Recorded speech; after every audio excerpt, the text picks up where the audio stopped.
بدترین گناہ ہے. یہ وہ بدترین عادتیں ہیں جس کی طرف رسول اللہ صلی اللہ علیہ وسلم نے توجہ دلائی. غیبت ہے، بغض ہے، پیٹھ پیچھے اس کے تذکرے ہیں، اس کو بدنام کرنے کی ہر تدبیر ہے. یہ مسلمانی نہیں ہے.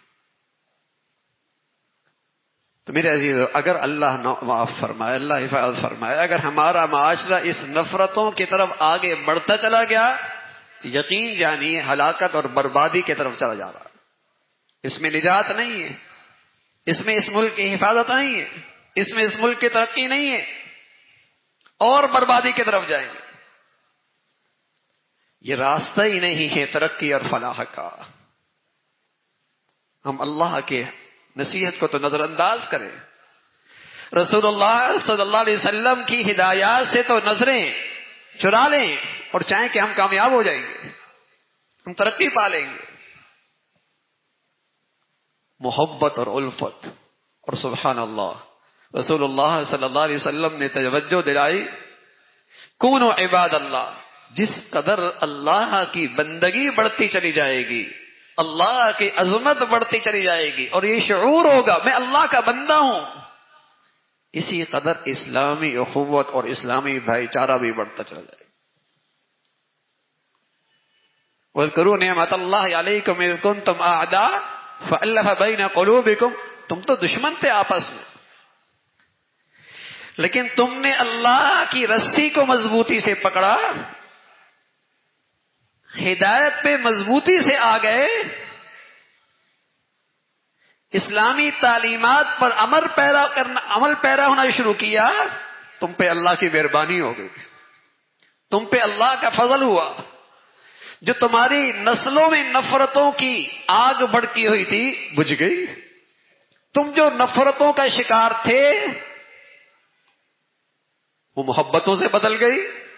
اللہ کا تم پہ کرم ہو گیا، اللہ کا تم پہ کرم ہو گیا.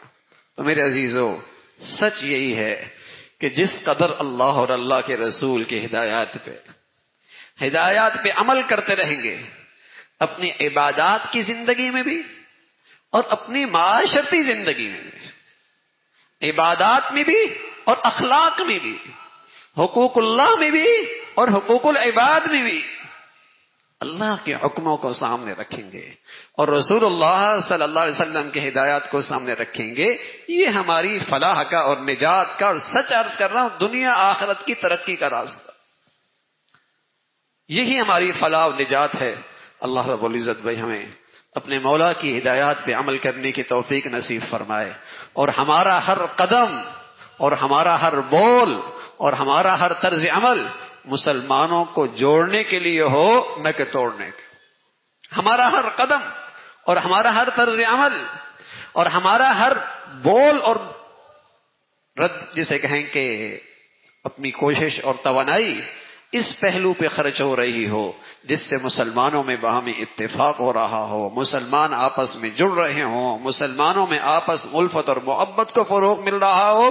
اللہ ہمیں اس کے لیے قبول فرمائے اور ہماری صلاحیتیں اور توانائیاں اس میں صرف ہوں. اللہ عمل کی توفیق نصیب فرمائے. وآخر دعوانا الحمدللہ.